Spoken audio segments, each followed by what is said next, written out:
And definition has no consequences. Define it any way you feel like. What is Hinduism according to Balu? Well, from now on, I call this Hinduism. And then I request, Tim, please give me Hinduism. If I do that, he'll give me that ball.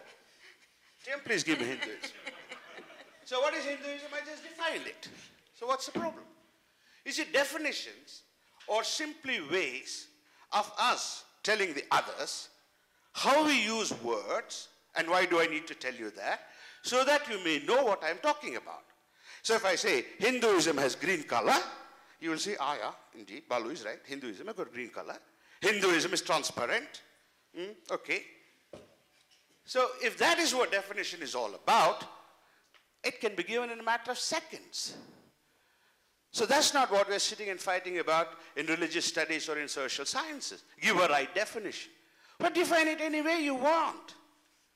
Define Hinduism as a three-legged human being or three-legged leprechaun and say these leprechauns swim all over India, and well, okay, we'll study that and we know what you're talking about. That's it. So in this sense, to some extent, and that's a question that was raised today in the platform session, in the roundtable session, what are we talking about? A word, a concept, or a phenomenon? Well, I am talking about the phenomena in the world, about which we can talk in interesting and uninteresting ways, about which we can make theories or not make theories. These theories can be sensible or nonsensical.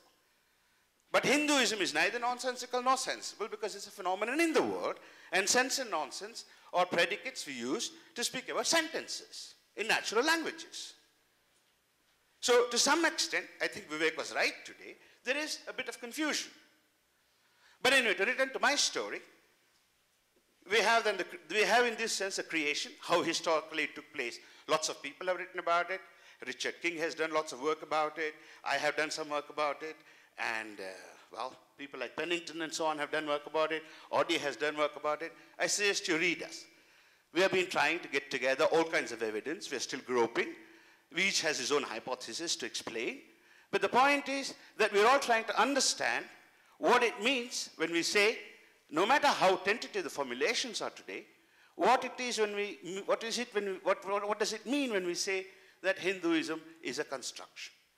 It is a construction, for me, is a construction in the following sense. It does not exist in the world except as an experiential unit of those who have religion, in this case, the West. Now, one fundamental question arises. It's true, you may say, that they saw these different isolated phenomena, but why did they bring some 10 phenomena together and not any of the other 100? I mean, they did not simply do things at random.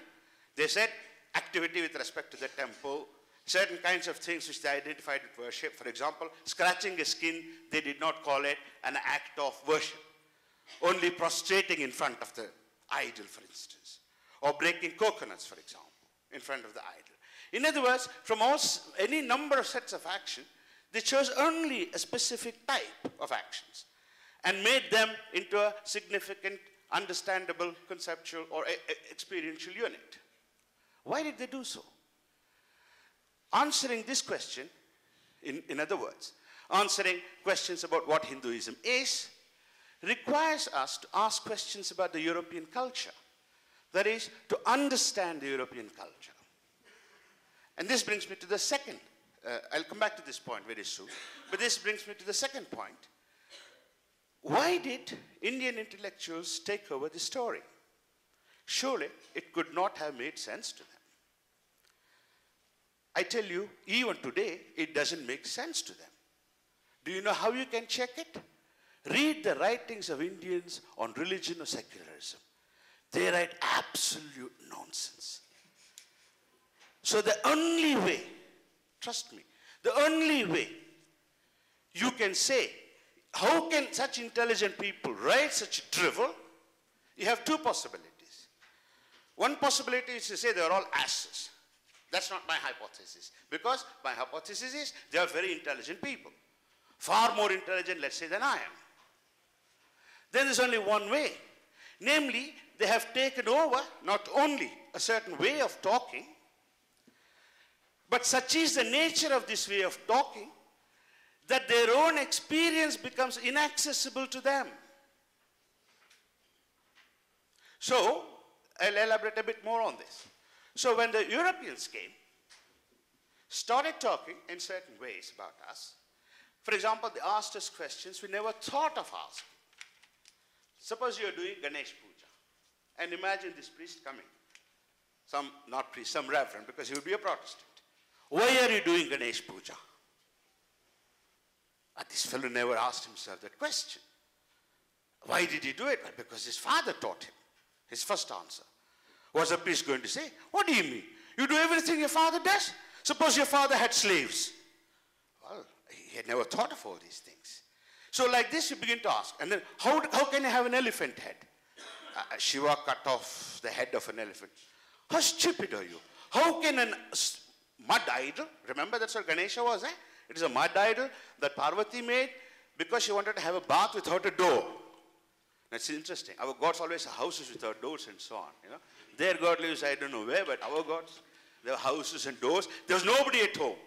But Parvati was scared somebody would come and peep at her. But if you read Kalidasa, you know Parvati's body already.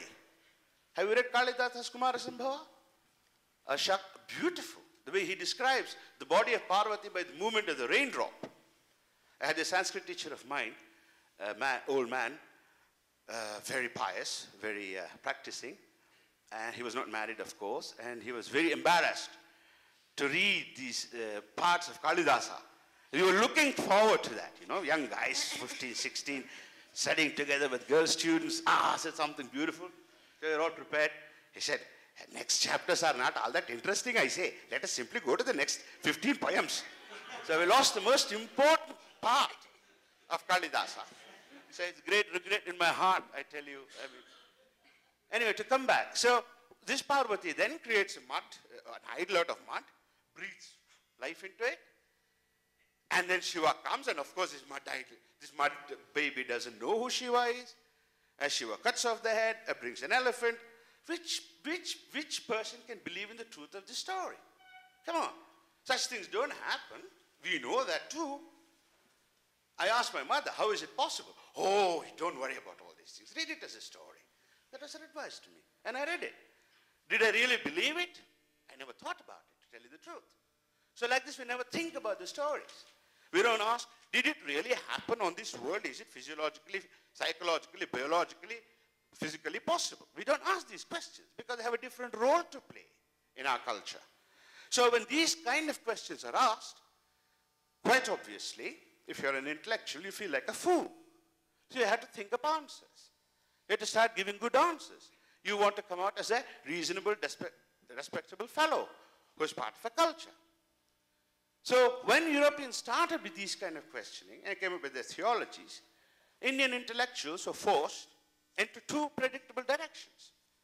Either they took absolute distance from these ignorant Indians, the Bengali Babus as we call them, or they took to the other extreme, which is everything in India is the only good thing. This is the glorious, the most wonderful thing that exists on the earth is India. The rest is all trash. We still have them today.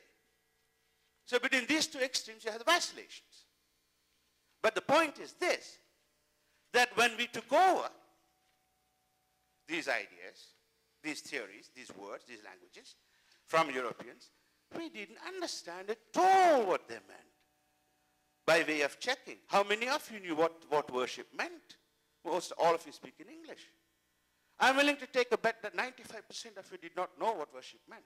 You thought it was puja, didn't you? And since there is no dissent, I assume it is true. So we all think that way. But we don't know what it means.